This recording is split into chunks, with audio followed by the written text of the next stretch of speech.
So, there's a whole bunch of biscuits, and You got some biscuits? Where's the gravy? Where's the You gravy? can't have biscuits with no gravy. Where's the Is gravy? it sons sausage of gravy bitches? or you got that mushroom gravy? There It's is no better. such thing as mushroom gravy. That's lies. That's fake. You can't buy that in stores. No. You got to order mushroom gravy, don't you? Like Amazon or what? All right. Let's get into it here. Yeah. Okay. Hello Fresh. All right. Not a sponsor. Not a sponsor. Not at all. TM. Hey, get at us, Hello Fresh. Yeah. Hey, We got you. we need that get you if you sponsorship are. money.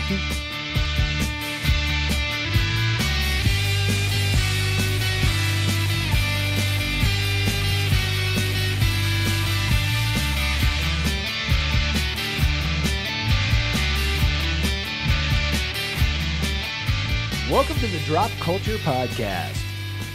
This is Daniel. To the left of me is... Hey, what's up? I'm Mitch. And I'm sitting in front of you, and I'm Brock. And I'm Tyson. I'm over here to your right. Tyson is another. I'm glad person. that they got the spatial recognition of where we are now. Because that probably translates really well to help Yeah. them build Yes. in their mind. Yeah, you got to help. You're building a picture. Whoa. Oh, Well, Everyone almost died right there. Yeah, we almost dipped the whole table.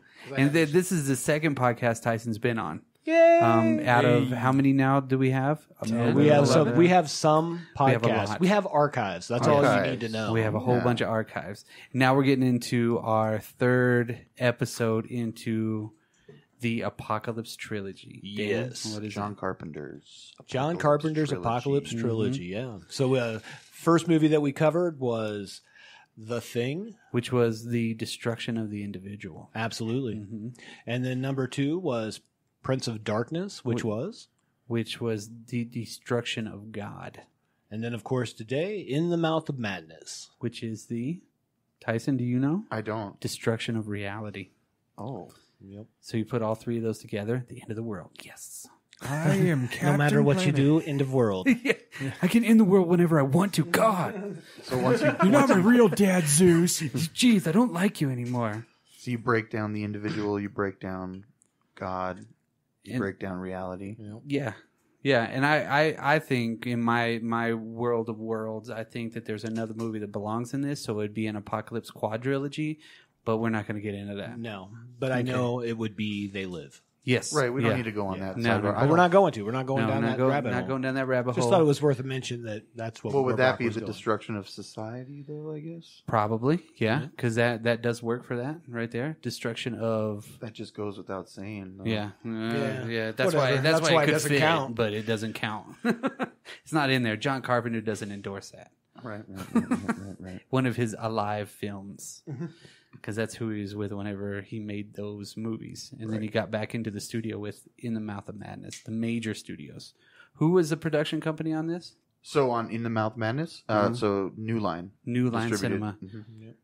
They were huge at that time because this was this came out in '94. Yep. Or '95. When was the actual release date? Tyson? December 94 in Yeah. Italy, and then world U.S. in February of 95. Cool. Cool. So directed by John Carpenter, which of course we all know how awesome John Carpenter is. I mean, again, he's one of the greatest directors of the '80s of all time, probably. Which is probably why we're doing a trilogy of his a movies. trilogy, and this will be the fourth movie that we've done of his, Yeah. which is Big kind of Trouble in crazy. Little China. Yeah. Tells everybody how much we love John Carpenter. Please, He does some good stuff.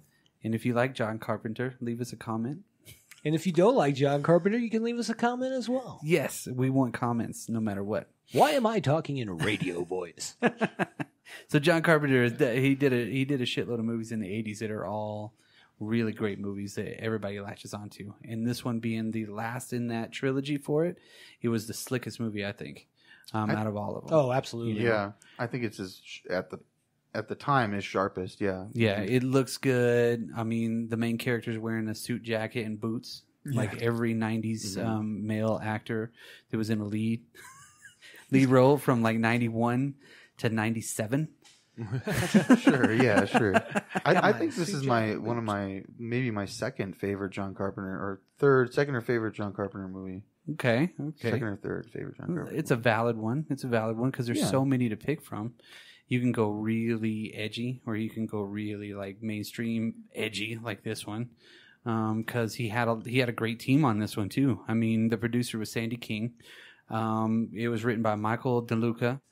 Michael DeLuca was a producer on a ton of movies, even going with Warner Brothers here recently, going up to like Suicide Squad. He's going to be a producer even on the new Suicide Squad movie coming out. He wrote this and some other movies I can't remember, but I could look. Here. He's been around a lot though. Yeah. I mean, he worked with John Carpenter more than this though, didn't he? I believe. Well, he wrote the Lawnmower Man. Ooh. Texas Chainsaw Massacre, Which was based on a Stephen King book, but it was a whole different story. Oh. yeah, totally different. Weird fucking movie.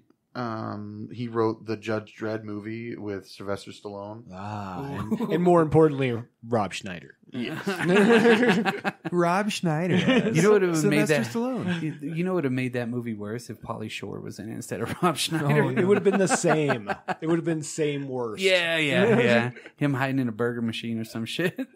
Oh no shit! He did Loaded Weapon 1. Yeah. He's just a producer on a ton of movies like Detroit Rock City, Magnolia. Magnolia was awesome. I Am Sam, John Q. Last Man Standing. Yeah, like just a ton of like and That was Moneyball. also an awesome That was a movie. good one. Moneyball and Captain Phillips were nominated for Oscars, Blade, uncredited executive and the producer. Social Network. The Social Network. Yeah. Wow.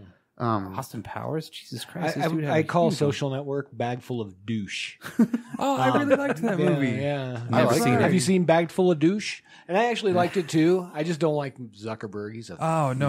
I would agree with you there, but I mean, the movie was actually great. The movie was Yeah. great. Yeah, Yeah, the movie was I great. dig it. I dig it. It was really good. same. I just think Zuckerberg's a fucking wacko. Yeah, you could say that again. God So, damn, man. at the very least, a bag of douche. That's all. Yeah. Well, his can call filmography that is out, sorry. huge. Yeah. Is huge. Yeah, And Michael then- DeLuca. Yeah. And then music by John Carpenter and Jim Long. Both of them. John Carpenter did fucking all the great soundtracks of all of his movies, except for one, which was one that we already covered that was done by Ennio Morricone on The Thing. So he had a lot of input in this one. And the score's really good, too. Yeah. All the way through, it kind of keeps you enthralled and engaged and everything. The cinematography was done by Gary B. Kibbe. I think that's how you say his name. Kibbe. Barry Bigby. Edited by Edward A.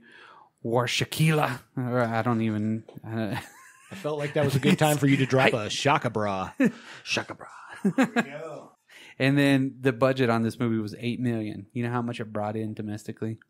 8.9. Oh. Boom. Success. That was not even like they made enough for craft services afterwards. Yeah. Kraft But- cheese. What you mentioned though on the previous podcast was that he was given more creative control and less money type of deal. So I think that's cool because I believe Michael DeLuca wrote this on his own, and it was brought to other directors through New Line.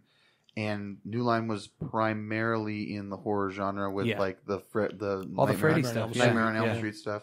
So he brings it to them, and then I think it was offered to John Carpenter, and he turned it down, and then came back to it. And I think, like you mentioned before earlier too, it allows him to go mainstream, but also do a little bit of subversion there because of the ending. Spoiler alert, obviously. Yeah. I'm hoping that you've seen this movie that we're talking about. If you're listening. Oh, wait, that's if you your- haven't, wait, just stop. Go ahead. Go watch it. We'll wait here. And then we'll pause. I'm not going to wait, guys. Okay.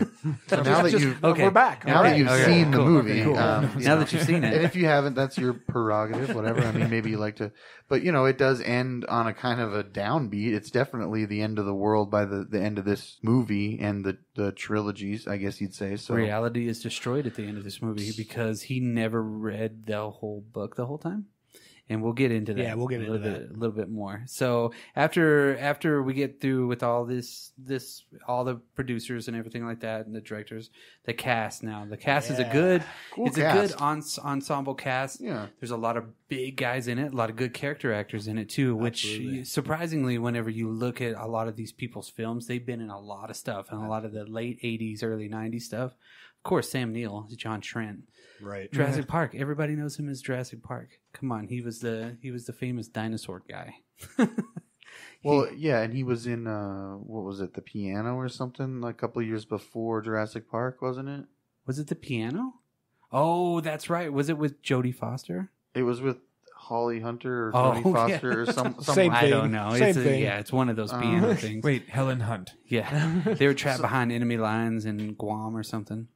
something like that. But I guess what I'm trying to get at is at this time he's people know him in the zeitgeist, I guess I would say, because Jurassic Park was such a huge hit, and back in the 90s, in a lot of towns, you're going to run the movie for a long time.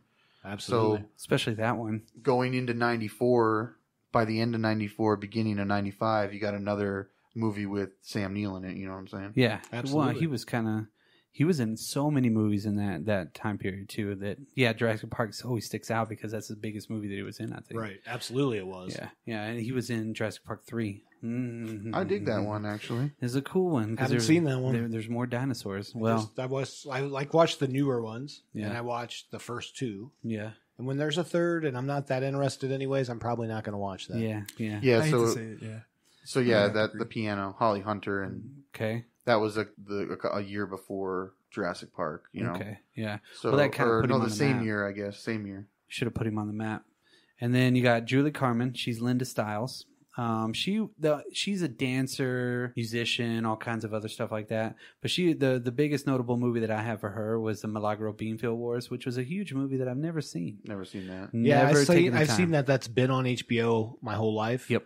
And I've never watched it. Never watched it. I'm I like, know it's a oh, major yeah. point in history, but Yeah, it's like culturally important, but I didn't watch it. Last Emperor style. Can I talk about my favorite actor in this? Mm-hmm. So there's two. So my favorite one was David Warner. Yeah. Amazing stuff that he's been in. Yes. He was evil in Time Bandits. I always Tron. yeah, Tron, yeah. well, and then Titanic. Oh. Yeah, he's been in Star Trek 4. Teenage Or Star Trek Mutant 5. Ninja Turtles 2. Yes, yeah. Secret of So, Use. Oddly enough, tie in to our last episode about Alice Cooper and the Secret of the Use. Yes. There's a big. Nobody knew John Carpenter and the Turtles all tied together. Ooh. Throwing that out there. Is that the connection? That's the Or- connection. Yeah. Oh, damn. Go Ninja, go, huh? Yeah. Well, the connection really could be Vanilla Ice. Who knows? Oh, you never know. he did a lot of good stuff. The Omen was another big one that Yeah, he was that's in. what the other one I was going to say. He's a great character actor, and I he's love and him. he could be a lead in a lot of movies, and he probably has. Yeah. That I don't really know, but I mean, he's always been that badass bad character. This is the voice, and then just the demeanor that he has. Everything's really Sure. cool about him. And You then know? the other guy that I really love is the first guy you really see in the movie, which Yes. is John Glover. Yes. Yes, John Glover. And I know he's been in a ton of cool, just like cool character actor stuff, but to me, he's Lionel Luthor. Yep. Alexander. Lionel Luthor. Lex's father. He Yeah. played Smallville, another yeah. DC character too in He Batman did. and Robin. Batman and Yeah, Robin. yeah. He was Jason Woodrue. That's right. Which is kind of Florida. crazy. But we don't Yeah. talk about that movie. Yeah. Oh, come on. That is Batman on Ice. That was That's all Batman you on get. You shall not say that Yeah. name in vain. There was a horrible movie. The Bat Nipples. Damn always you, get me. Schumacher! Michael Schumacher was basically the Michael Bay.